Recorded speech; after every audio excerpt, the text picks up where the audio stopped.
L'heure est au peaufinage des stratégies avant le terrain. De manière coordonnée, la feuille de route a été dégagée à l'occasion de ce conclave entre les douanes, la gendarmerie et l'armée.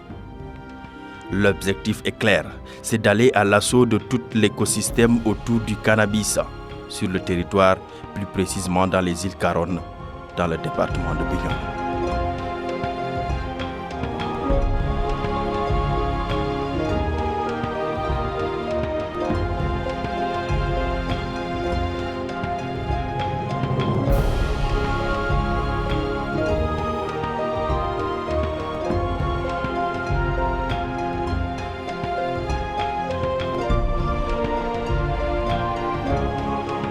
Le déploiement des forces sur le terrain a mobilisé un important dispositif sécuritaire des armées, des douanes et de la gendarmerie, composé de l'escadron de surveillance et d'intervention de l'unité terre ainsi que d'unités spécialisées, le Sinogroupe, le GIGN, la section environnement, la division communication et relations publiques et diverses unités de soutien logistique.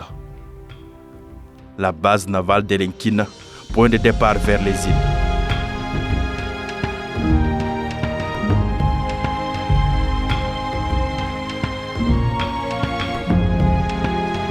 La vue aérienne des champs de chanvre indiens dans ces localités nous donne une idée de l'ampleur de cette activité illicite.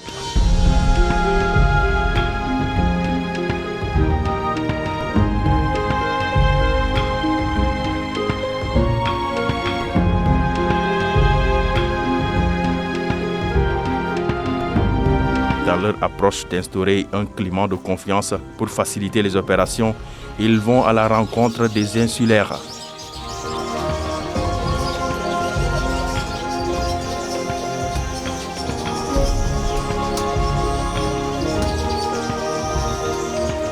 C'est exactement du 14 au 20 juin 2025 que cette opération d'envergure a été menée conjointement par les forces armées sénégalaises. Elle a permis de porter un coup dur à la culture et à la distribution de chanvre indien dans les îles Caronne, au sud du Sénégal. Cette initiative s'inscrit dans le cadre de la lutte contre les trafics illicites, a mobilisé 196 éléments sur le terrain et a abouti à des résultats spectaculaires. L'objectif était de détruire les champs de chanvre indiens qui ont été localisés. Donc, sur instruction du commandement de la gendarmerie nationale et du général chef d'état-major général des armées, cette opération a été montée suite à la première qui est datée de février 2025. Donc cette opération nous a conduits dans différentes îles, notamment l'île de Ilol, l'île de Kuba, de Etouta et celle de Kailo. Et cette mission avait pour objectif principalement de lutter contre tout ce qui est culture et trafic de drogue. Et au total, nous avons investi au niveau des îles Caronne, les 4 îles que je viens de citer. Et les résultats étaient assez éloquents dans la mesure où on a eu à déceler 225 hectares de chanvre indien qui ont été complètement détruits par les forces engagées, composées de militaires, de gendarmes, mais également de douaniers.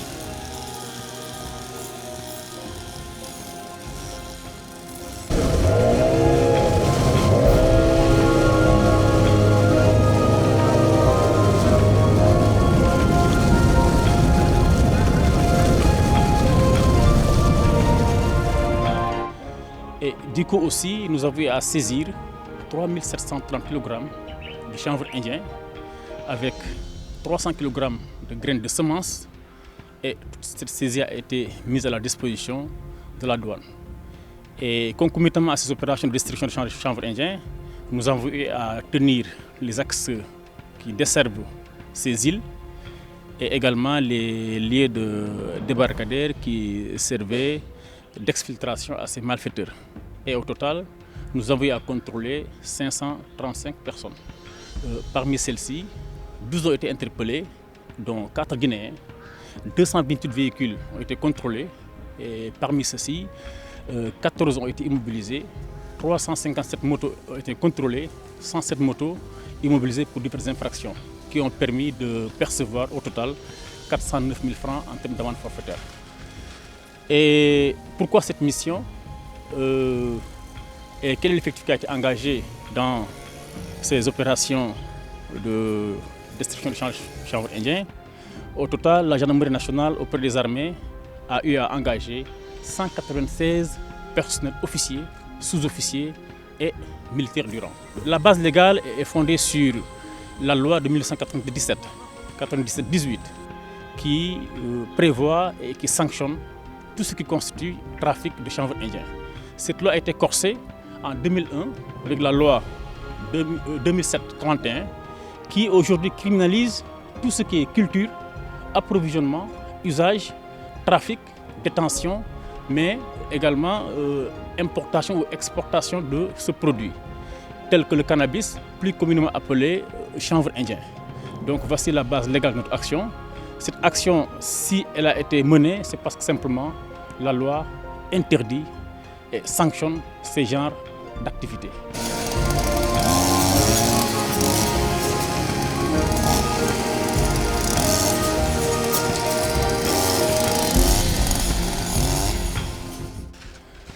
Et comme recommandation, on va également dire simplement qu'il est souhaitable que ces opérations soient répétées régulièrement pour éviter qu'il y ait un temps entre les semences, l'arrosage de ces plantes, mais également qu'il y ait un délai qui permette à ces infracteurs de récolter et d'aller vendre. Donc il serait souhaitable que ces missions soient répétées régulièrement avec des intervalles assez corrects. Vu l'ampleur de cette situation qui est vraiment assez déplorable au point de vue de la santé publique, mais au point de vue aussi de ce qu'on appelle le syndrome hollandais, parce que si on y prend garde, toute la zone risque de se transformer en cultivateur de chanvre indien. Parce que simplement le prix au kilo est assez alléchant et toutes les autres cultures de soute et de rente ont été laissées carrément en rade au profit du chanvre indien. Donc c'est un phénomène à combattre. Et mieux encore, il serait souhaitable que la gendarmerie nationale et même l'armée, de manière globale, puissent marquer de leur présence sur ces lieux qui sont des no man's land pour continuer vraiment à lutter contre ce trafic qui est assez illicite. Menée dans les localités de Ilol, Kailou et Kouba, cette opération a permis la destruction de 225 hectares de champs de chanvre indien. Par ailleurs, 3730 kg de chanvre indien ont été saisis, conditionnés dans 453 sacs, représentant une valeur estimée à 373 millions de francs CFA. Le produit est stocké ici, dans le magasin des douanes à Ziguinchor.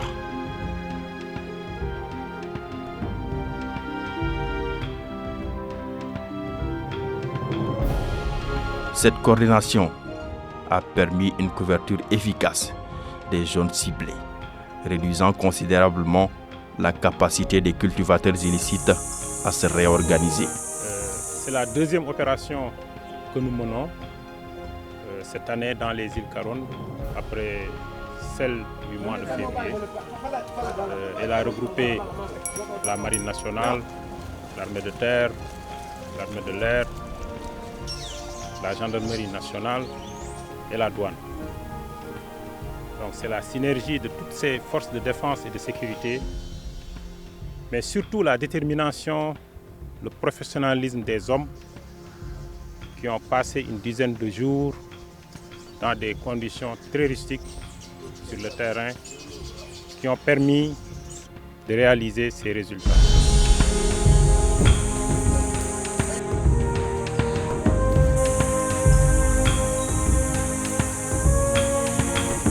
Pour que ces actions ne soient pas vaines, elles devront nécessairement être suivies par celles des autorités administratives, des élus locaux, de tous les leaders d'opinion et surtout des populations pour venir à bout de ce fléau. Tout en sensibilisant les populations, Le premier acte qu'il me semble impératif de poser consiste à désenclaver ces îles pour y affirmer d'abord la présence effective de l'État, mais aussi assurer aux populations l'accès aux services sociaux de base. Le reste, pour moi, va couler de source parce que ces îles regorgent de potentialités, notamment agricoles et touristiques. Au-delà de la dimension sécuritaire, la lutte contre le chanvre indien s'inscrit également dans une démarche de prévention sanitaire. Selon les données du centre psychiatrique Émile Badian de Ziguinchor, environ un patient jeune sur 5 reçu quotidiennement est atteint de troubles liés à l'usage de cannabis, mettant en lumière l'impact croissant de cette drogue sur la santé mentale des jeunes. Alors, nous avons vu que chez les jeunes, plusieurs types de tableaux peuvent être observés chez ces jeunes-là qui viennent consulter et donc à la suite du déclenchement de certains troubles. Ça peut être donc des troubles anxieux, c'est-à-dire donc des troubles qui se manifestent par de l'angoisse, par une forte préoccupation, donc de l'inquiétude chez donc le jeune et donc beaucoup de sensations au niveau corporel qui n'ont rien à voir avec une maladie donc physique. Mais nous voyons aussi d'autres types de tableaux, des tableaux psychotiques. C'est-à-dire c'est des jeunes qui peuvent présenter certains troubles de comportement à type d'agitation, à type donc d'hallucination. C'est des jeunes qui vont entendre, qui vont voir des choses qui n'existent pas, mais aussi surtout développer donc des idées délirantes, surtout des idées de persécution. Ils vont penser qu'il y en a des gens qui veulent donc les détruire, qui veulent les éliminer, qui veulent donc les tuer. Et ils peuvent avoir donc des comportements donc très agités, donc très agressifs. On peut aussi observer d'autres types de tableaux, pourquoi pas donc de l'addiction, c'est-à-dire c'est des gens qui vont développer une sorte de dépendance par rapport à ces produits. Donc ils ne pourront plus arrêter la consommation, donc ils vont continuer donc à consommer jusqu'à ce qu'ils vont développer donc certains types donc, de troubles. Donc vous voyez que plusieurs formes donc, de tableaux peuvent être donc engendrées par la consommation donc, de ces produits. Et l'ensemble donc, de ces tableaux-là ne fait que entraîner une répercussion donc, négative sur la santé mentale donc, de ces individus. Et nous les recevons au niveau de l'hôpital et donc après donc, le déclenchement donc, de ce genre de troubles. On suspecte qu'il y ait une forte consommation donc, de ce produit chez les jeunes. Alors nous, ce qui nous donne une idée de cette consommation, c'est donc la répercussion sur le plan de la santé mentale. C'est-à-dire qu'au niveau de notre consultation, nous recevons énormément donc, de jeunes qui viennent consulter pour des troubles de comportement ou des troubles mentaux liés à la consommation donc, de ce produit. Et cette affluence donc, de jeunes qui viennent consulter pour ces troubles nous renseigne un tout petit peu sur donc, la consommation donc, de ces produits. Aujourd'hui, on peut dire que peut-être donc, un jeune sur 5 qui viennent consulter au niveau donc, de l'hôpital est en contact avec donc, ce genre de produits. En plus de l'engagement des forces de défense et de sécurité, cette lutte bénéficie d'un soutien croissant de la société civile, sensibilisée aux effets délétères de la culture et de l'usage du chanvre indien sur la stabilité socio-économique des communautés. La Casamance en tout cas est marquée en tout cas par la culture en tout cas du chanvre indien. Dans plusieurs zones de la région naturelle de la Casamance en tout cas, les populations en tout cas ont principale activité en tout cas la culture du chanvre indien. Donc si l'armée décide aujourd'hui de mener une opération dans ces endroits, je pense que nous ne pouvons que s'en féliciter. Dans la mesure où vous avez constaté en tout cas depuis un bon moment une recrudescence au niveau de la région, particulièrement au niveau de la commune de Ziguinchor. Et la plupart de ces jeunes en tout cas se donnent en tout cas à ces pratiques, en tout cas à l'utilisation des chanvres indiens. Donc qui devient en tout cas très inquiétant en tout cas pour nous, population de Ziguinchor. Il y a en tout cas des agressions dans les quartiers, mais également du vol. À Ziguinchor, c'est catastrophique. Parce qu'on le cultive à Ziguinchor et on l'utilise à Ziguinchor. Et la jeunesse d'aujourd'hui n'est pas consciente. Ils l'utilisent comme ils le veulent. Garçons et filles, vous parlez des garçons, mais les filles l'utilisent comme les garçons. Il y a des grandes places là où ils se regroupent. Hein? On l'appelle, chez nous, il y a le Foni, à Colba. Il y a une grande place qui s'appelle le Foyer. On vend là-bas le chanvre indien cultivé dans le foyer. On le vend, on le fume comme il le veut. Très grave. Et que les parents sont au courant. Parce que si ton enfant fume le chanvre indien, hein, tu es au courant. Il y a très longtemps, on avait attrapé une famille dont l'enfant gardait le chanvre indien dans la chambre de son père. Et son père n'était pas au courant. Et il le vendait comme il le veut. Un notable. Personne n'ose dire que ce notable-là vend du chanvre indien. Son père n'était pas au courant, sa maman n'était pas au courant. Et il le gardait dans la chambre de son père et de sa mère. Très grave. Les enfants font ce qu'ils veulent. Et que tu sais, c'est un commerce qui apporte beaucoup d'argent. Ah, pour ne pas bon pour la santé.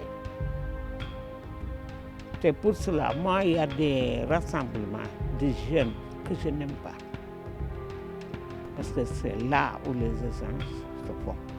La jeunesse joue un rôle crucial dans le développement d'un pays, agissant comme moteur d'innovation, d'entrepreneuriat et de changement social. Fort de ce constat, elle doit se départir de certaines pratiques nuisibles. Tout jeune doit comprendre que l'utilisation de la drogue n'a pas en quelque sorte d'effet positif. Même s'il y a des effets positifs, on va les mettre entre guillemets parce que c'est quelque chose d'éphémère. Mais le fait de continuer à consommer ce genre de drogue, l'exemple du cannabis, à la longue, ça va entraîner une détérioration de certaines facultés mentales. Ça va entraîner la présence de troubles de comportement, la présence de troubles mentaux. Ces drogues, le cannabis fait partie de ce qu'on appelle les psychodysleptiques, c'est-à-dire les perturbateurs. C'est-à-dire c'est des drogues qui sont là, qui vont perturber le fonctionnement mental de l'individu. Et donc quand on le prend, peut-être les premiers jours, on peut avoir une certaine résistance. Donc on ne va pas développer les troubles du premier jour de consultation, du premier jour de consommation. Mais si on continue à consommer sans arrêt et à augmenter la consommation, on finira tôt ou tard par développer ce genre de troubles. Donc ce n'est pas bénéfique pour les jeunes et que les jeunes doivent savoir que cette consommation-là, ils doivent l'arrêter pour se concentrer sur d'autres activités de la vie qui pourront être bénéfiques pour eux. C'est-à-dire les études, mais c'est-à-dire aussi le travail, l'apprentissage qui leur permettra d'avoir un avenir meilleur que de se concentrer sur la consommation de ces substances qui ne feront que détruire leur avenir et détruire leur santé mentale. Nous pensons que pour le Sénégal puisse se développer, nous avons besoin d'une jeunesse saine. Et malheureusement, de plus en plus, nous constatons que la plupart des jeunes utilisent ces produits. Et cela en tout cas n'augure rien de bon. Et donc il faut que les jeunes puissent savoir que le fait de ne pas avoir de travail ne peut pas justifier l'utilisation de ces produits. Ne justifie pas également le fait qu'ils utilisent ces produits pour les vendre, pour trouver de l'argent. Nous pensons qu'il y a plusieurs autres moyens à utiliser pour trouver du travail, mais pour avoir aussi une occupation. Le Sénégal a besoin d'eux, l'Afrique a besoin d'eux et nous avons besoin des jeunes sains. C'est pour cela qu'aujourd'hui, à travers vous, nous les sensibilisons à être beaucoup plus conscients que l'avenir c'est nous, mais quand l'avenir c'est nous, on a besoin d'avoir des jeunes sains. C'est pour cela qu'aujourd'hui, on pense que nous jeunes, on doit pouvoir s'impliquer davantage, sensibiliser, mais également dans les quartiers, les populations puissent veiller à ce que les gens qui vendent le chanvre indien dans les quartiers ne puissent plus le faire. Parce que si on n'arrive plus à les cultiver dans les champs, si on n'arrive plus à les vendre dans les quartiers, je ne pense pas que les jeunes vont pouvoir le consommer. Parce que j'avais entendu parler des jeunes qui disaient que fumer le chanvre indien, c'est augmenter la vision et le savoir. Je les ai dit, vous pouvez augmenter, mais un jour, ça va diminuer. Et qu'est-ce que les enfants vont finir? Par la folie. Dans les rues de Ziguinchor, tu rencontres combien de jeunes qui sont en dépression? Filles, je te dis, filles et garçons sont tous là. C'est de dire aux jeunes de penser à d'autres choses que le chanvre indien et la drogue. Parce que ça détruit leur avenir et leur santé. Donc il faut que les gens comprennent que aussi cette zone, ça a été une zone de non-droit où depuis plusieurs années, donc les populations qui sont dans ces zones-là sont coupées du reste du Sénégal. Donc avec cet accalmie que nous avons noté, donc les activités commencent à revenir. Donc c'est aujourd'hui à l'État du Sénégal de pouvoir en tout cas permettre à ces populations de trouver des alternatives à ces cultures pour pouvoir gagner leur vie. Parce que pendant plusieurs années, ils ne connaissaient que ça. Excusez-moi, ils ne connaissaient que cette activité. Donc aujourd'hui, vous leur demandez d'arrêter, mais en contrepartie, vous leur donnez quoi? C'est pour cela que nous pensons que l'État du Sénégal, au-delà d'investir pour les infrastructures, mais doit pouvoir trouver des moyens pour permettre à ces populations de pouvoir faire d'autres types de cultures et leur permettre aujourd'hui de pouvoir gagner leur vie et de continuer à vivre.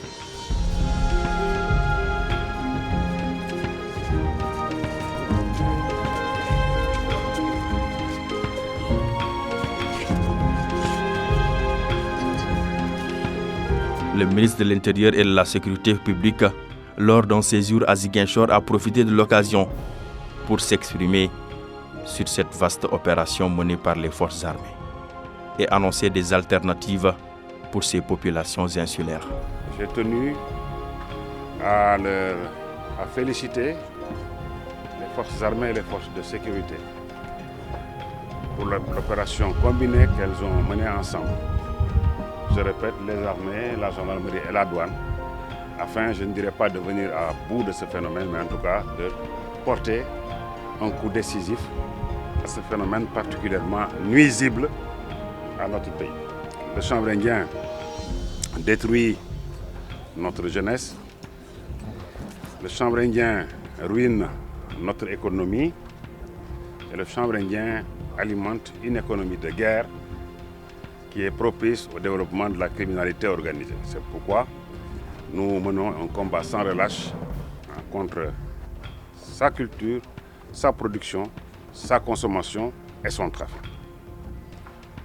Il faudra accompagner la lutte de la prise d'initiatives